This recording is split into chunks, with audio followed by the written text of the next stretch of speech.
Olá, graças e paz a todos. Um bom dia, uma boa tarde ou uma boa noite. Não sei que horas você está vendo essa videoaula. Aqui mais uma vez com vocês é o professor Renato Mendonça e iremos dar continuidade ao nosso referencial, às nossas discussões, exposições sobre a capelania cristã. E hoje, momento super especial, né, a nossa última aula. Eu queria rapidamente, de forma sintética, resumida, trabalhar com vocês a capelania pastoral, voltada para os hospitais, né? Então, essa capelania pastoral que envolve a assistência hospitalar, mais conhecida como capelania hospitalar. E preste bem atenção, façam anotações, preste bem atenção aos termos também. Então, inicialmente, a capelania hospitalar, ela sendo uma expressão específica de cuidado voltada a pessoas internadas, a gente já falou sobre isso em outras aulas, instituições de saúde, né? Seja ela militar, civil, hospitais, públicos, privados, enfim. Esse capítulo visa esclarecer, essa aula, esse momento, né? No primeiro momento, o sentido e os relatos bíblicos e a dimensão ontológica de cuidar. Alguns termos eu vou estar explicando, certo? Mas essa ontologia tem a ver com o ser humano, tá? Onto do grego, vocês vão estudar grego logo mais, mas onto quer dizer ser. Logia, estudo, estudo do ser. Tá? Então a capelania hospitalar, na perspectiva pastoral, ela objetiva, ela foca, né, tem como prioridade e ênfase o ser humano. Tá? E esse é o ponto que liga essa capelania no contexto dos hospitais, na relação dessa capelania com outras ciências do conhecimento, como a psicologia, com a teologia. Então, a ligação da teologia com a psicologia, por exemplo, com outras áreas do conhecimento, é justamente a preocupação focada no ser humano, ok? Que é o objeto de trabalho, de estudo, de observação dessas ciências. Né? A teologia é uma ciência, é um estudo também, como também outras áreas do conhecimento se preocupam em ajudar esse ser humano. Ok? Ainda assim, o cuidado pastoral, em meio ao ambiente hospitalar, tangencia um campo prático do saber teológico, obviamente, né? Obviamente. Então, essa psicologia pastoral, que tem a ver com o cuidado pastoral, tem uma relação, uma aproximação muito grande com o saber teológico, com a teologia, com a relação com Deus, o estudo sobre Deus, a revelação de Deus, as manifestações de Deus, tudo isso é teologia, né? A Bíblia como revelação para o homem, para o ser humano, ok? Então essa é a relação que nós temos entre teologia e psicologia e outras áreas do conhecimento. Eu falo psicologia porque ela é uma das áreas que vai mais ajudar, que mais a teologia vai dialogar para assistir, cuidar, né, desse homem que está hospitalizado, por exemplo. Ok? Então, há de se refletir, de pensar, então, acerca de um possível construtor teórico que fundamente teologicamente o cuidar. Obviamente, precisamos de pensar quais os textos bíblicos que nós temos, quais os autores e homens de Deus que escreveram sobre essa perspectiva do cuidar. Tendo em vista que capelania é cuidar, né? A gente falou isso. Se doar, muitas vezes se anular por causa do outro, se negar por causa do outro. Então a capelania tem esse objetivo, não é isso? Então, tudo visando atentar ou atender a questão da dignidade humana, ok? Então o foco é a dignidade humana, seu alicerce bíblico, tendo como objetivo descortinar a relação existente entre a dignidade humana e o próprio cuidado, ou seja, tirar aquela obscuridade, aquela escuridão, ok? Que existe entre a dignidade humana e o próprio cuidado. A gente sabe que as coisas estão muito ligadas. Investir, assistir esse homem, cuidar da sua dignidade, é cuidar do seu ser. Então, a proporção que eu cuido, à medida que eu cuido do ser humano, eu estou também visando e atendendo a sua dignidade humana. Como diz a própria lei que nós vimos na aula passada, né? Todo homem, ele é um perante a lei. Então, todos precisam ser assistidos no contexto hospitalar, né? Por exemplo, cuidado de forma igual, ok? Pelo menos esse é o desafio que a lei fala. Então, a dignidade humana tem a ver com o cuidar.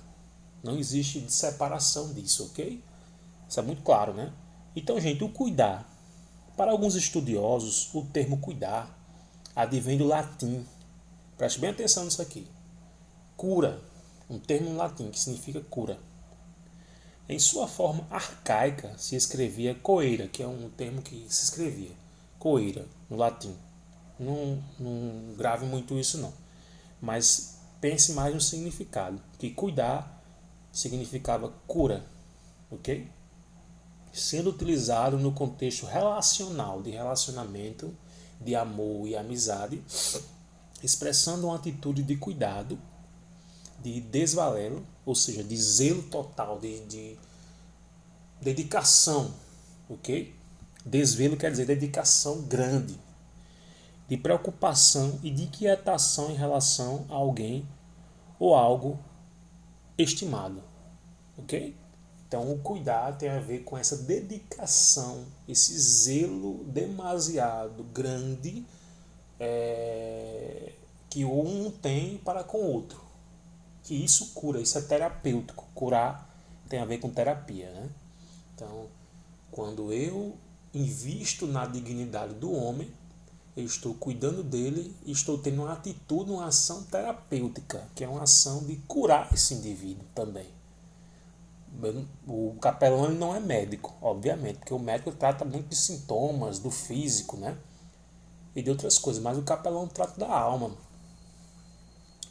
desse sujeito, desse indivíduo, desse elemento que precisa de ajuda, de amor, de ser assistido, de ser ouvido, de ser amado, ok?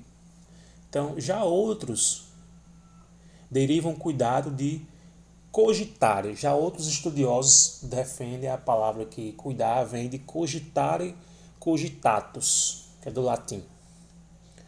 Que, apesar de seu sentido não se distanciar do de cura, isso significa cogitar. A palavra cogitar do latim significa o quê? Pensar, mostrar atenção e interesse, revelar uma atitude de desvalelo, ou seja, a gente já viu essa palavra, de dedicar-se, de ter zelo a outro, né? Zelo grande por outro. E preocupação, ok? Então, cogitar vem de pensar, pensar em, refletir sobre fulano, pensar estratégias de como ajudar fulano. Isso tem a ver com as perspectivas dos estudiosos, né? Como eles pensam essa palavra cuidar, ok? Então, daí tudo bem, né? Então vamos lá. Tal propósito surge quando a existência de alguém ou de algo passa a ter importância pessoal, existencial e, por consequência, estabelecer-se em uma dedicação e uma preocupação frente à vida do outro ou frente a algo, tá? Então tem um propósito dessa pessoa, ela encontra a razão da sua existência quando ela se preocupa com a razão de viver de outro, da existência do outro, para que o outro esteja bem, para querer existir, para querer viver, para lutar pela sua vida. Então ele luta pela vida, não só dele, mas também ajuda o outro a sobreviver, olhando para a vida e extraindo, vendo, tirando da vida o que ela tem de melhor, o valor da vida, ok? Isso tem tudo a ver com felicidade, com alegria também, com sentido da vida, ok? Por isso que a palavra de Deus ela tem essa perspectiva de oferecer ao ser humano o sentido da vida. Então, gente, a capelania hospitalar é como uma dimensão poêmica. Isso aqui, essa palavra é bem interessante porque ela tem um significado. Poimênica. Palavra difícil de pronunciar, mas tem um significado muito interessante, significa nada mais nada menos do que o cuidado pastoral, ok? É uma atitude de dirigir-se a alguém com cuidado, em qualquer momento da vida, que é o aconselhamento pastoral. O capelão, ele não é pastor, mas ele trabalha com aconselhamento pastoral, se ele for um capelão cristão, certo? Se ele for um capelão cristão, ele vai trabalhar assim o, o cuidado desse ser humano, com as observações sobre sua integridade física e mental, sobre como ele está pensando a vida, como ele está se enxergando também, como ele pode assistir esse ser humano nas suas dificuldades, nos seus sofrimentos, não só físicos, mas também da alma, né, espiritual. Então ele, de certa forma, faz também um aconselhamento pastoral, certo? Porque ele está ali andando em parceria com a psicologia, né? A psicologia é uma grande amiga da teologia. A gente fala de psicologia pastoral, né? Fala de aconselhamento pastoral. Então a junção entre psicologia cristã com teologia é um aconselhamento pastoral, ok? E assim mesmo, na medida em que se destina a pessoas, no caso enfermas, o diálogo que esta mantém, sobretudo com a psicologia, esse diálogo, eu estou falando agora há pouco, falei agora há pouco e vou enfatizar agora, vou dar mais importância.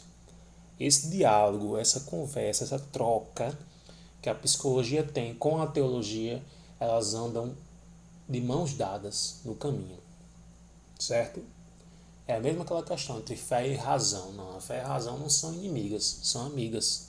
Só que chega um momento que a fé vai superar a razão. E a psicologia também. A psicologia e a teologia andam juntas. Mas claro que a teologia ela vai dar respostas mais profundas. Respostas que vão ajudar esse ser humano a repensar a sua vida, a ter uma mudança de mente. Né? Então, como ele vai fazer uma leitura desse indivíduo? Ele vai usar a psicologia também. Como ele vai diagnosticar? Ele não é um psicólogo, mas ele pode fazer um diagnóstico. O diagnóstico é uma leitura que você faz da situação ou de alguém. Você pode fazer uma leitura, um entendimento, uma compreensão do que pode estar acontecendo. Ok? Então, isso tem a ver com discernimento. E discernimento tem a ver com a gente, tem a ver com os cristãos. Tem a ver com aquilo que o Espírito Santo de Deus nos dá, que é a sabedoria, de discernir as coisas, de entender as coisas, de saber o que é certo, o que é errado, o que tem que ser feito em qualquer situação. Tá? Essa sabedoria vem de Deus e é dada pelo Espírito Santo de Deus. Quem não tem, pede, né? Pede que ele dá e não lança em rosto, como diz Tiago. Então, queridos, estão me compreendendo? Estou fazendo essas perguntas para vocês para dar umas pausas, certo? Mas nessas pausas que a gente fizer aqui, para você ficar pensando. E na capelania hospitalar, essa compreensão, nesse diálogo entre psicologia e teologia, nós temos aqui, nesse sentido, torna-se pertinente elucidar, ou pensar, ou enfatizar o movimento da psicologia e da clínica pastoral, certo? Essa relação entre a psicologia e a teologia, a gente pode lançar à luz, pensar, definir esse movimento da clínica pastoral, que surgiu historicamente, reorientou também a ação pastoral, e a partir desse movimento as ciências da saúde passaram a ser vistas como componentes da pastoral hospitalar, mas como parceiras. Vistas não como concorrentes, certo? Passaram a ser vistas não como concorrentes, as ciências da saúde. Ok? Então o capelão no hospital ele tem ali contato com várias ciências, como eu já falei agora há pouco. Com a enfermagem, com a medicina, né? Ok? Com a psicologia, com a psiquiatria. E essas ciências da saúde não são inimigas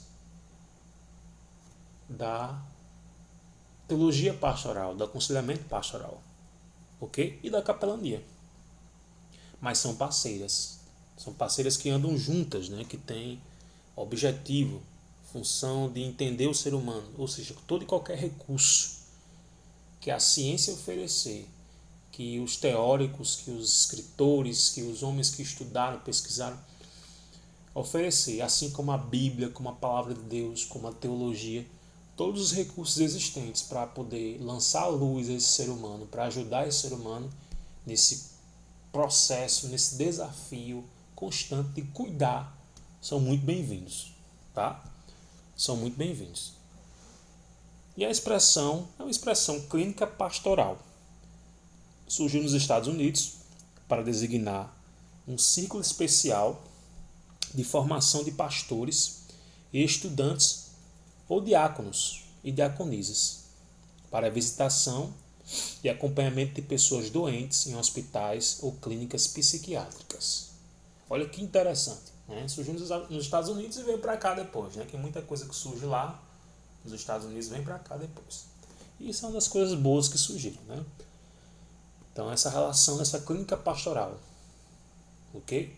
Não clínica no sentido de especialista, por exemplo, um psicólogo com formação em psicologia. Ele tem ali um conselho, escrito no conselho de psicologia. Não é isso. Mas é uma clínica, porque clínica tem a ver de cuidar. Então eu estou fazendo clínica se eu estou cuidando de alguém. Obviamente, isso é a função da clínica, é cuidar, assistir o ser humano. Então começou a se fazer essa formação de pastores, de outros líderes da igreja, né, diaconisas e diáconos, são servos, né, ministros, para poder assistir essas pessoas em clínicas e hospitais, né, psiquiátricos, públicos, civis e militares. Assim, atentar-se-á para o surgimento da clínica pastoral e o seu contato com a psicologia, tendo como objetivo apontar para as virtudes desse movimento em sua contribuição para a capelania. Ok? Obviamente. Então, esse movimento trouxe grandes contribuições, essas parcerias com as ciências da mente, com as ciências da saúde, trouxeram grandes contribuições para a capelania hospitalar. Ok? Então, contato da capelania hospitalar com a psicologia. Isso aqui, gente, solte tudo aí, preste atenção nisso aqui, pelo amor de Deus. Ok? Esse ponto aqui ele é crucial. Cada ciência ou campo do conhecimento ou de conhecimento humano é específico e fundamenta-se em um próprio, ou seja, tem uma fundamentação em algo. Todavia, é inegável que as diversas ciências encontram pontos de intersecção, ou seja, de ligação, não excludentes e sim convergentes. Então, em outras palavras, as ciências encontram pontos de ligação, de fazerem parcerias, tá? Ou seja, elas focam naquilo que une, não naquilo que separa. Ou seja, não focar nas coisas que separam teologia de psicologia, e sim nas coisas que unem a teologia, a capelania pastoral com a psicologia, por exemplo. Então, não pontos divergentes, pontos que vão distanciar essas áreas do conhecimento, e sim pontos que vão unir, que vão torná-las amigas e andarem juntas para que cada área do conhecimento traga suas contribuições. Ou seja, a teologia sozinha não ajuda o ser humano. Tá? A psicologia pastoral sozinha não ajuda o ser humano. Assim como a psicologia secular sozinho também não ajuda o ser humano. Sozinho. Em sua necessidade total. Não. Elas vão dar contribuições. Vão ajudar. Mas ajudar esse ser humano completamente de suas necessidades, nenhuma área do conhecimento vai fazer isso. Ok? Então a teologia tem essa compreensão, a capelania hospitalar tem essa compreensão, que ela deve buscar parcerias, buscar outras ciências para poder fortalecer a sua prática, a sua clínica, o seu cuidar desse ser humano. Uma convergência que permite um diálogo enriquecedor, construtivo e complementar, tanto no que tange ao embasamento teórico, quanto à aplicabilidade desse referencial teórico na praxis, ou seja, quanto à aplicação, quanto ao uso desse referencial desse material, de tudo que se escreveu, que eu já falei aqui, de tudo que se produziu de teologia, de psicologia, no campo da capelania, que vai ajudar esse ser humano na prática. Prax quer dizer prática, tá? É um termo grego também, interessante. Prax quer dizer prática, ok? Então, na prática, no chão do hospital, no chão da instituição, em contato direto, na prática direta com o doente, com o paciente, o capelão vai usar todo o conhecimento que ele tem, as ferramentas, os recursos, os autores dos livros que ele leu, os conhecimentos que ele leu, as leituras que ele continua fazendo para poder ajudar cada caso que chegar na mão dele, que Deus colocar na mão dele, tá? Tendo em vista a complexidade de cada ser humano, que é muito grande.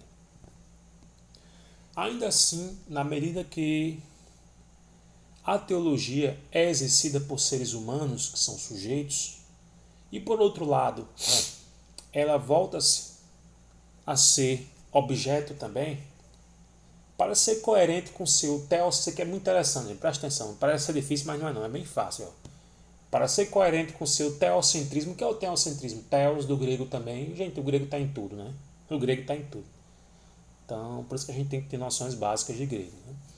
Então, teo quer dizer Deus, vocês devem saber disso, né? De teologia, introdução à teologia. Então, teo quer dizer Deus, centrismo quer dizer centro, Deus no centro. Ok?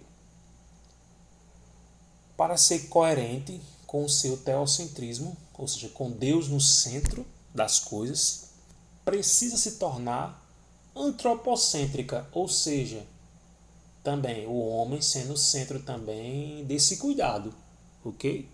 Uma vez que Deus é o centro de todas as coisas para o capelão, para o profissional capelão, para aquele que cuida, ele também tem que focar em levantar os seus esforços, os seus recursos, as suas estratégias para centrar no homem, na sua necessidade de restabelecer a saúde desse homem, naquilo que for possível, em parceria com os demais profissionais que estão naquele lugar.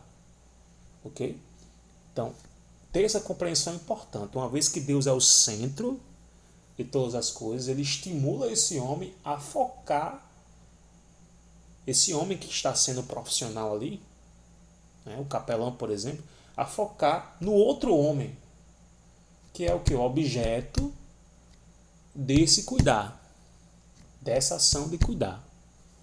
Tá certo? Então, Deus como centro orienta o sujeito, que é o profissional capelão, a focar no homem que está sendo cuidado. Isso significa antropocêntrica, ou seja, antropos do grego, esse início aí, significa homem. Vocês devem saber disso também, né? Homem, antropos, homem. Centrismo, centro, o homem como centro. Centro de quê? Do cuidado. O contexto aqui é esse. É Deus amando esse homem através desse sujeito profissional que é o capelão, uma vez que esse homem está sendo ali o quê? Cuidado nas suas necessidades, assistido nas suas necessidades, e tem alguém ali dedicado em amor, em amar esse homem, essa pessoa, e ajudar a se restabelecer em nome de Jesus. Não é? Então tem um desafio para cumprir melhor sua tarefa de entender a pessoa humana. Tá? Então Deus nos leva a amar o próximo. Então a gente vai entender nossa condição humana nisso. Que, como eu disse outras vezes, o cristão é aquele que serve, o profissional serve. Ele está sendo cristão, está servindo onde ele estiver, não é só na igreja não é só no gueto eclesiástico não, naquele grupo da igreja, enfim. Ali é muito fácil de servir. Servir lá fora com sua profissão, né, com o que você entende de profissão, aquilo que você trabalha, enfim, que você ganha seu pão. Você pode servir a Deus. Ok? Decorrente disso, a poemênica, ou seja, poemênica, tem a ver com o cuidado pastoral, né, com aconselhamento pastoral, como ministério de ajudar as pessoas para ser eficaz junto a estas. Necessita dialogar, ou seja, fazer parcerias, como eu já disse, e fazer uso do campo de saber que estuda os fenômenos psíquicos do ser humano. Muito simples também, gente. Muito tranquilo. Ou seja, como eu disse, fazer essa parceria, dialogar, andar junto com a psicologia, entender os fenômenos da mente. Psíquicos quer dizer mente, tá? Do grego também, psíquicos quer dizer psique, mente. Então, os fenômenos, ou seja, como é que você vai estar num hospital psiquiátrico, por exemplo, que a gente não tem só problemas mentais em hospitais psiquiátricos, a gente tem também em hospitais, as pessoas, por exemplo, estão depressivas porque estão ali internadas. Tem pessoas que estão em tratamento do câncer, né? Inicial ou terminal, ou no processo, e estão com doenças mentais também. Então é interessante que ele conheça os fenômenos, as manifestações, doenças mentais, para ele saber diferenciar sintomas. Ele saber diferenciar o que é espiritual também do que não é, do que é físico, do que é psicológico, do que é da mente, do que é da alma. Ele precisa ter esse conhecimento, são muitos desafios. Então, essa parceria, esse diálogo, esse contato da teologia, da capelania com as ciências da mente, que são essa compreensão da psique, como diz, psíquicos, fenômenos psíquicos, você estudar os fenômenos psíquicos da mente humana, isso vai ajudar a compreender o ser humano. Como disse, a ter discernimento. A olhar assim, ter discernimento, conhecer hoje, isso aí é espiritual. Não, isso aqui é psicológico, é emocional. Vamos chamar uma psicóloga, vamos chamar uma psiquiatra, vamos encaminhar esse paciente. Ele não está precisando só de um atendimento médico para o físico, não. Ele está precisando também de um atendimento para a alma. Para a alma, aí entra o profissional para fazer aquilo que você não consegue fazer. E aí você começa a orar por ele, apresentar Jesus, quem sabe ler a Bíblia, se for autorizado a fazer isso, que já entra a sua área também, né? Então você faz aquilo que você foi chamado a fazer. Mas lembrando de conhecer e procurar conhecer outras áreas também para poder conhecer as necessidades desse indivíduo que está sendo ali cuidado. Partindo dessa compreensão, dessa premissa, pode-se afirmar que o ponto de intersecção, ou seja, o ponto de ligação da teologia com a psicologia é o próprio ser humano. Obviamente. É o próprio ser humano. O ponto de ligação. Ambas as áreas do conhecimento, a teologia como a psicologia, têm o foco no ser humano. Assiste, cuida do ser humano. Ok? É ele o fundamento, e é fundamental nesse diálogo também, entre uma ciência, como eu disse, antropocêntrica. Olha aí, a psicologia ela é antropocêntrica, ela tem um foco no homem. Antropos significa homem. Centrismo, centro, o homem como centro. A psicologia tem um centro, tem um foco no homem, não é verdade? E a outra teologia é o quê? Teocêntrica, tem um foco em Deus. Então, uma olha para o ser humano, foca esse ser humano, estuda profundamente esse ser humano e tem grandes respostas, grandes contribuições para entender, estudar e ajudar esse ser humano. A teologia também tem, porque ela está ali focada em Deus, o estudo de Deus, a sua revelação. Então, unir as duas coisas é maravilhoso. O resultado disso é muito bom. Nós temos aí a teologia, né, pastoral, focada no aconselhamento cristão, que traz muita riqueza para o trabalho da capelania hospitalar, não só hospitalar, mas também em outras áreas também, em outros campos de atuação que o capelão pode atuar. A gente já falou isso outras vezes, né? Então, afinal, a psicologia auxilia sensivelmente a assistência espiritual junto ao leito, a proporção que apresenta acessos e teorias sobre a psique humana. Acabei de falar tudo isso. Então ela ajuda, ela auxilia, ela dá suporte, dá base, né, para que esse ser humano venha a ser assistido também espiritualmente no trabalho do capelão, junto ao seu leito. Por quê? Porque ela oferece estudos sobre a mente humana, sobre a condição humana, sobre os fenômenos da mente. Por isso que ela é uma amiga, uma parceira da teologia. Ok? E o termo hospitalidade é o contrário de xenofobia. Xenofobia é xenos, do grego também, significa aversão. Aversão a. Xenofobia. Uma pessoa que tem aversão, por exemplo, que é racista, aversão a negros. Tem aversão a pessoas estrangeiras. Ok? Então, o termo hospitalidade é o contrário de xenofobia, que é estranheza, a pessoa estranhar o outro. Tem pessoas que não se aproximam dos outros. Então, o capelão jamais vai trabalhar com profundidade como deveria se ele não tiver muito contato com as pessoas. E jamais uma pessoa que se enclausure, que seja individualista, né? Egoísta demais, ela não vai conseguir se doar por causa do outro. Então ela não tem atribuições nem aptidão para ser capelão, porque o capelão é você se doar para o outro, assistir o outro. Isso é capelania, isso é hospitalidade. Não tem nada a ver com xenofobia, com aversão, com estranheza do outro, estranhar o outro, o distanciamento do outro. Enquanto este se refere a uma atitude que se põe ao contrário, xenos rejeita o diferente, xenos do grego, xenos, né?